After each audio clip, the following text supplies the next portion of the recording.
जयंती मंगला काली भद्र काली कपालिनी दुर्गा क्षमा शिवा धात्री स्वाहा स्वधा नमोस्तुते। आप सभी भक्तों का मेरे YouTube चैनल भक्ति सागर में पुनः स्वागत है। माँ दुर्गा अपनी असीम कृपा आप सभी पर सदा सर्वदा बनाए रखें। आज का अपना वीडियो शुरू करने से पहले आप सभी से विनम्र प्रार्थना है, यदि आप मेरे चैनल पर नए आए हैं और अभी तक मेरे चैनल को सब्सक्राइब नहीं किया है तो व्रत त्योहारों से संबंधित सभी जानकारियां प्राप्त करने के लिए, सभी व्रत कथाएं सुनने के लिए, प्रतिदिन के पंचांग की जानकारी प्राप्त करने के लिए कृपया मेरे चैनल को सब्सक्राइब अवश्य करें। वीडियो यदि पसंद आता है तो लाइक एंड शेयर भी करें। पुनः मन में माँ भगवती का स्मरण करते हुए एकाग्रचित मन से आगे का अध्याय स्मरण करते हैं। हे महाराज, सात्विक यज्ञ तो अत्यंत दुर्लभ माना गया है। वह महायज्ञ केवल वानप्रस्थ मुनियों के लिए ही विहित है। हे राजन, तप में तत्पर जो लोग नित्य न्यायपूर्वक अर्जित किए गए द्रव्य पदार्थ, वन्य फल मूल तथा ऋषियों का सुसंस्कृत सात्विक आहार ग्रहण करते हैं, ऐसे तपस्वियों द्वारा नित्य अति श्रद्धा के साथ पुरोडास से संपादित किए जाने वाले समंत्रक तथा यूप विहीन यज्ञ परम सात्विक यज्ञ कहे गए हैं। जिस यज्ञ में अधिक धन व्यय किया जाता है, जिसमें पशु बलि के लिए सुंदर यूप गाड़े जाते हैं तथा जो अभिमान के साथ किए जाते हैं, अक्षत्रियों तथा वैश्यों द्वारा संपादित किए जाने वाले वे यज्ञ राजस यज्ञ कहे गए हैं। महात्माओं ने दानवों द्वारा किए जाने वाले यज्ञों को तामस यज्ञ कहा है। ऐसे यज्ञ क्रोध भावना के साथ किए जाते हैं, अहंकार को बढ़ाने वाले होते हैं, ईर्ष्या पूर्वक किए जाते हैं और बड़ी साज सज्जा तथा क्रूरता के साथ संपन्न किए जाते हैं। मोक्ष की कामना करने वाले विरक्त मुनि महात्माओं के लिए सर्व साधन संपन्न मानस यज्ञ बताया गया है। अन्य सभी यज्ञों में कुछ कमी हो भी सकती है, किंतु क्योंकि वे द्रव्य, श्रद्धा, कर्म, ब्राह्मण, देश, काल तथा अन्य द्रव्य साधनों से संपन्न किए जाते हैं, अतः अन्य यज्ञ वैसा पूर्ण नहीं होता जैसा मानस यज्ञ सदैव पूर्ण हो जाता है। इस यज्ञ के लिए सर्वप्रथम मन को परिशुद्ध तथा गुण से रहित बनाना चाहिए। मन के शुद्ध हो जाने पर शरीर की शुद्धि स्वतः हो जाती है, इसमें संशय नहीं है। जब मनुष्य का मन इंद्रियों के विषयों का परित्याग करके पवित्र हो जाता है, तभी वह उस मानस यज्ञ को करने का अधिकारी होता है। तत्पश्चात वह अपने मन में पवित्र यज्ञ वृक्षों से निर्मित अनेक सुंदर सुंदर स्तंभों से अलंकृत तथा अनेक योजन विस्तार वाले यज्ञ मंडप की रचना करके उसमें मन ही मन एक विशाल यज्ञ वेदी की कल्पना करे और उस पर मानसिक अग्नि की विधि पूर्वक स्थापना करे। उसी प्रकार मन में ब्राह्मणों का वर्ण करके ब्रह्मा, अध्वर्यु होता, प्रस्तोता, उद्गाता, प्रतिहर्ता तथा अन्य सभासदों को नियुक्त करके यथोचित रूप से प्रयत्न पूर्वक मन से उनकी पूजा करनी चाहिए। प्राण, अपान, व्यान, समान तथा उदान, इन पांचों अग्नियों को यज्ञ वेदी पर विधान पूर्वक स्थापित करना चाहिए। उनमें प्राण को ग्रहपत्य अग्नि, अपान को आहवनीय अग्नि, व्यान को दक्षिणाग्नि, समान को आवसथ्य अग्नि तथा उदान को सभ्य अग्नि कहा गया है। ये पांचों परम तेजस्वी हैं। इस यज्ञ में मानसिक रूप से ही दोष रहित तथा परम पवित्र सामग्रियों की भी कल्पना करनी चाहिए। इस यज्ञ में होता तथा यजमान दोनों के रूप में मन ही होता है। निर्गुण तथा अविनाशी ब्रह्म इस यज्ञ में अधिदेवता होते हैं। निर्गुणा पराशक्ति सभी फलों को प्रदान करने वाली हैं।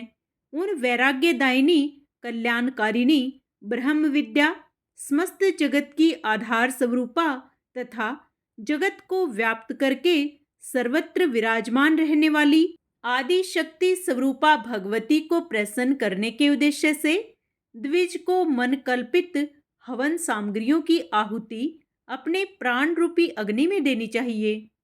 हे प्रभो, मानस हवन के पश्चात अपने मन को आलंबन रहित करके कुंडलिनी के मुख मार्ग से अर्थात सुषुम्ना रंध्र द्वारा शाश्वत ब्रह्म में अपने प्राणों की भी आहुति दे देनी चाहिए। अपनी अनुभूति से स्वयं का साक्षात्कार करके तथा महेश्वरी को अपनी आत्म स्वरूपा जानकर समाधि योग से शांतचित्त होकर ध्यान करना चाहिए। इस प्रकार जब वह साधक सभी प्राणियों में अपने आप को तथा अपने में सभी प्राणियों को देखने लगता है, तब वह भूतात्मा उन कल्याण स्वरूपा भगवती का दर्शन प्राप्त कर लेता है और उन सच्चिदानंद स्वरूपिणी का दर्शन करके ब्रह्म ज्ञानी हो जाता है। हे भूपाल, तब उसका सब माया जनित प्रपंच जलकर भस्म हो जाता है और केवल प्रारब्ध कर्म का भोग करने के लिए ही शरीर रहता है। हे तात, तब वह जीवन मुक्त हो जाता है और मृत्यु के उपरांत मोक्ष प्राप्त करता है। जो भगवती को भजता है वह सब प्रकार से कृतकृत्य हो जाता है। इसलिए गुरु के वचनों के अनुसार संपूर्ण प्रयत्न के साथ श्री भुवनेश्वरी भगवती का ध्यान, उनके चरित्र का स्वर्ण तथा मनन करना चाहिए। हे राजन, इस प्रकार किया हुआ यज्ञ मोक्षप्रद होता है, इसमें संदेह नहीं। इसके अतिरिक्त अन्य सैकाम यज्ञ विनाशोन्मुख होते हैं। मनीषी विद्वान यह वेदानुशासन बताते हैं कि स्वर्ग की इच्छा वाले को विधि पूर्वक अग्निष्टोम यज्ञ करना चाहिए। मेरी समझ में पुण्य क्षीण होने पर पुनः उन्हें मृत्युलोक में आना ही पड़ता है। अतः अक्षय फल वाला वह मानस यज्ञ ही श्रेष्ठ है। विजय की इच्छा रखने वाला राजा इस मानस यज्ञ को संपन्न नहीं कर सकता। हे राजन, अभी कुछ ही समय पूर्व आपने तामस सर्प यज्ञ किया था, जिसमें आपने दुरात्मा तक्षक से वैर का बदला चुकाया था और उसमें आपने करोड़ों सर्पों को अग्नि में जलाकर मार डाला था। हे नृपश्रेष्ठ, अब आप विधि पूर्वक विस्तृत देवी यज्ञ कीजिए, जिसे पूर्व काल में सृष्टि के आरंभ में भगवान विष्णु ने किया था। हे राजेंद्र, मैं आपको उसकी विधि बता रहा हूँ, आप वैसा कीजिए। हे राजेंद्र, आपके यहाँ वेदों के पूर्ण ज्ञाता, विधि को जानने वाले, देवी के बीज मंत्र के विधान के जानकार तथा मंत्र मार्ग के विद्वान अनेक ब्राह्मण हैं। वे ही उस यज्ञ में आपके याजक होंगे और आप यजमान बनेंगे। हे महाराज, इस प्रकार आप विधिवत देवी यज्ञ करके उस यज्ञ से मिले हुए पुण्य को अर्जित करके अपने दुर्गति प्राप्त पिता का उद्धार कीजिए। ब्राह्मण के अपमान से होने वाला पाप बड़ा भयंकर और नरकदायक होता है। हे अनघ, आपके पिता वैसे ही सांप जनित दोष से ग्रस्त हो चुके हैं। साथ ही सांप के काटने से महाराज की अकाल मृत्यु हुई है और भूमि पर बिछे कुसा आसन पर नहीं अपितु आकाश में उनका मरण हुआ है। उनकी मृत्यु न रणस्थल में हुई है और न गंगा तट पर, अपितु हे गुरुश्रेष्ठ, आपके पिता बिना स्नान दान आदि किए ही महल में मर गए। हे नृपश्रेष्ठ, यह सब कुत्सित साधन नरक के हेतु हैं। राजा के लिए नरक से बचने का एक उपाय था, किंतु वह अत्यंत दुर्लभ उपाय भी उनसे न बन सका। जहाँ कहीं भी प्राणी स्थित रहे, काल को समीप आया जानकर साधनों के अभाव में भी अत्यंत कष्ट के कारण विवश हुआ वह जब हृदय में वैराग्य भाव आ जाए, तब निर्मल मन से वह सोचने लगे कि यह शरीर तो पृथ्वी, जल, आकाश, अग्नि और वायु इन पंचभूतों से निर्मित है। तब फिर यह मेरे लिए क्या दुखदाई हो सकता है। यह देह अभी नष्ट हो जाए मैं तो मुक्त, निर्गुण तथा अविनाशी हूँ। ये पंच तत्व तो विनाशशील हैं, तब इनके लिए मुझे चिंता ही क्या। मैं तो सदा मुक्त और सनातन ब्रह्म हूँ, संसारी जीव नहीं हूँ। इस देह से मेरा संबंध केवल कर्म भोग के कारण ही है। शरीर द्वारा किए गए उन सभी शुभाशुभ कर्मों का मेरा बंधन तो छूट चुका है, क्योंकि मनुष्य शरीर से मैंने दुख तथा सुख भोग लिया है और इस अत्यंत भयानक, घोर तथा भीषण सांसारिक कष्ट से मैं सर्वथा विमुक्त हूँ। इस प्रकार का चिंतन करता हुआ पुरुष यदि स्नान दान रहित भी मृत्यु प्राप्त करता है तो भी वह पुनः जन्म लेने के दुख से छूट जाता है। यह सर्वोत्कृष्ट साधन कहा गया है, जो योगियों के लिए भी दुर्लभ है। हे निरुपत्तम, आपके पिता ने ब्राह्मण के द्वारा दिए गए उस शाप को सुनकर भी अपने शरीर के प्रति मोह रखा और वैराग्य का आश्रय नहीं लिया। उनकी यह प्रबल इच्छा थी कि मेरा यह शरीर सदा निरोग रहे, मैं निष्कंटक राज्य करता रहूं और चीरकाल तक कैसे जीता रहूं। इस भावना से उन्होंने सचिवों को आज्ञा दी कि सर्प विष उतारने का मंत्र जानने वालों को बुलाओ। राजा ने औषध, मणि, मंत्र तथा उत्तमोत्तम यंत्रों का संग्रह किया और वे एक ऊंचे महल पर आरूढ़ हो गए। उस समय उन्होंने न स्नान किया, न दान दिया और न भगवती का स्मरण ही किया। देव को प्रधान मानकर वे भूमि पर भी नहीं सोए। कली के प्रभाव के कारण एक तपस्वी के प्रति अपमानजन्य पाप करके घोर मोहरूपी सागर में डूबकर महल के ऊपर सर्प के डसने से वे मर गए। ऐसे आचरणों से अवश्य ही नरक होता है। इसलिए हे नृपश्रेष्ठ, अपने उन पिता का पाप से उद्धार कीजिए। सूत जी बोले, हे ऋषिगण, अमित तेजस्वी व्यास जी का यह वचन सुनकर महाराज जन्मेजय बड़े दुखी हुए और अश्रु प्रवाह के कारण उनका कंठ रुंध गया। मन में पश्चाताप करते हुए वे कहने लगे, आज मेरे इस जीवन को धिक्कार है, जो कि मेरे पिता नरक में पड़े हैं। इसलिए अब मैं ऐसा उपाय करता हूँ जिससे उत्तरातन्य राजा परीक्षित स्वर्ग चले जाएं। राजा बोले, हे पितामह, जगत के कारण स्वरूप तथा परम शक्तिशाली भगवान विष्णु ने पूर्व काल में वह यज्ञ कैसे किया? हे महामते, उस यज्ञ में कौन कौन ब्राह्मण सहायक थे और कौन कौन वेद तत्वज्ञ विद्वान ऋत्विक थे? हे परंदर, यह सब आप मुझे बताएं। भगवान विष्णु के द्वारा किए गए अंबा यज्ञ को सुनकर बाद में मैं भी सावधान होकर उसी विहित कर्म के अनुसार यज्ञ करूंगा। व्यास जी बोले, हे महाभाग, हे राजन, भगवान विष्णु ने जिस तरह विधि पूर्वक देवी यज्ञ किया था, उस परम अद्भुत प्रसंग को आप विस्तार से सुने।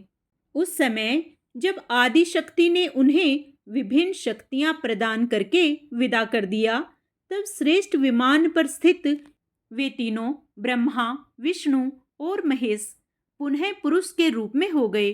वहां से चलकर वे तीनों श्रेष्ठ देवगण घोर महासागर में पहुंच गए।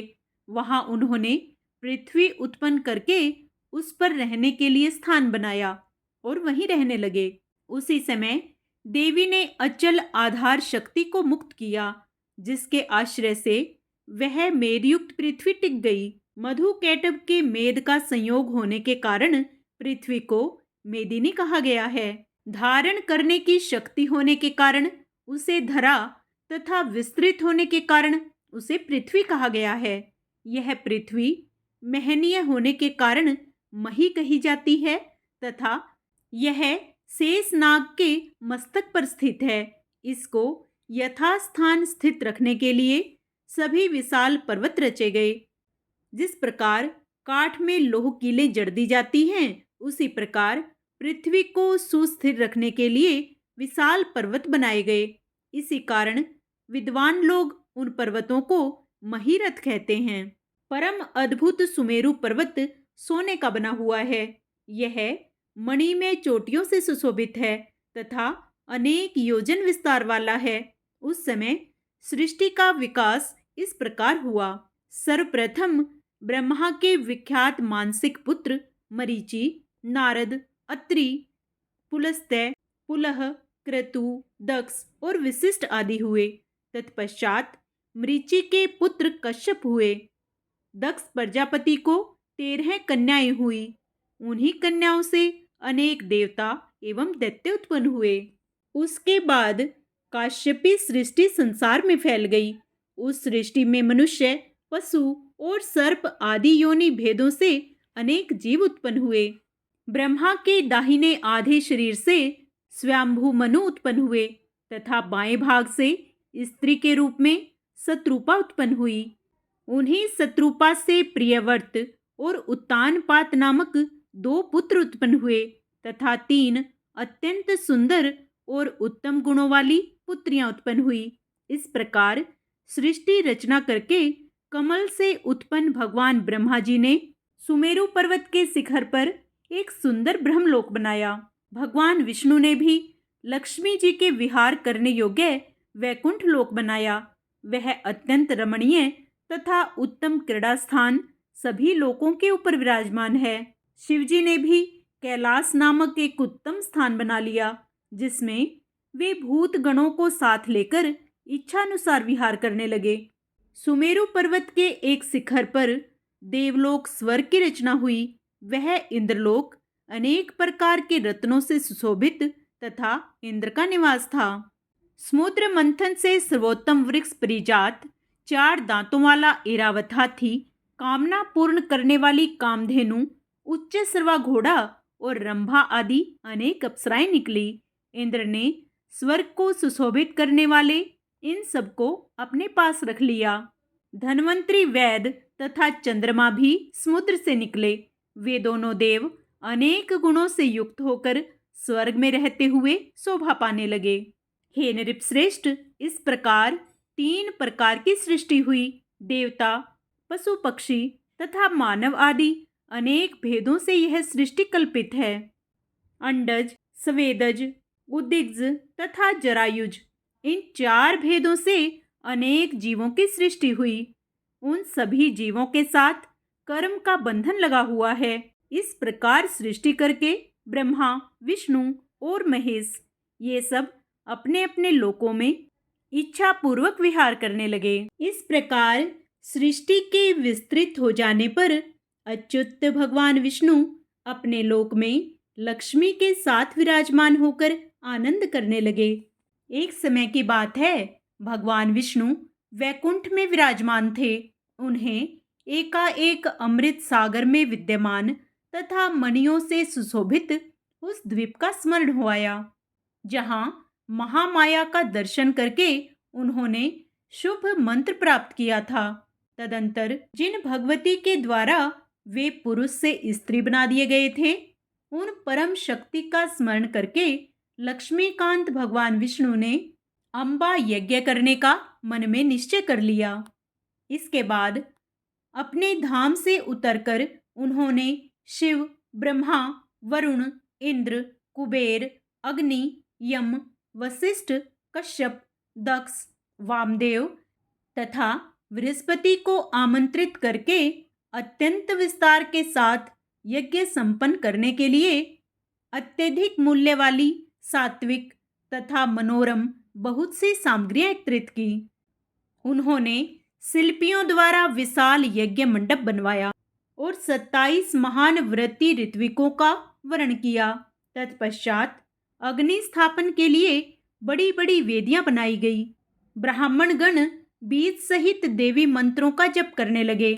आगे का अध्याय हम अपने कल के वीडियो में करेंगे।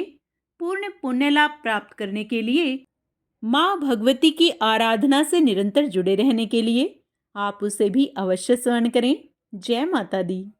आइए अब माँ भगवती की प्रसन्नता प्राप्त करने के लिए माँ दुर्गा की आरती करें। अम्बे तू है जगदम्बे काली, जय दुर्गे खप्पर वाली, तेरे ही गुण गावे भारती। ओ मैया हम सब उतारे तेरी आरती, तेरे भक्त जनों पर माता पीर पड़ी है भारी, पीर पड़ी है भारी।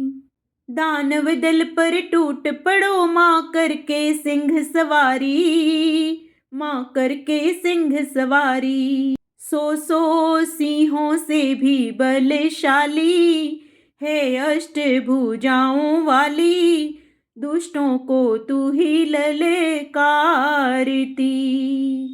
ओ मैया हम सब उतारे तेरी आरती। माँ और बेटे का इस जग में बड़ा ही निर्मल नाता, बड़ा ही निर्मल नाता। पूत कुपूत सुने हैं पर ना माता सुनी कुमाता, ना माता सुनी कुमाता।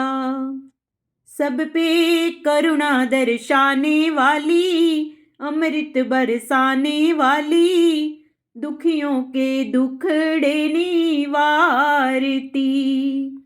ओ मैया हम सब उतारे तेरी आरती। नहीं मांगते धन और दौलत, ना चांदी ना सोना, ना चांदी ना सोना। हम तो मांगे तेरे चरणों में एक छोटा सा कोना, एक छोटा सा कोना। सबकी बिगड़ी बनाने वाली, लाज बचाने वाली, सतियों के सत को संवारती। ओ मैया हम सब उतारे तेरी आरती। चरण शरण में खड़े तुम्हारी, ले पूजा की थाली, ले पूजा की थाली। वरद हस्त सर पर रख दो माँ, संकट हरने वाली, माँ संकट हरने वाली। माँ भर दो भक्ति रस प्याली, अष्टभुजाओं वाली, भक्तों के कारज तू ही सारती। ओ मैया हम सब उतारे तेरी आरती। अम्बे तू है जगदम्बे काली, जय दुर्गे खप्पर वाली, तेरे ही गुण गाए भारती। ओ मैया हम सब उतारे तेरी आरती। जय माता दी।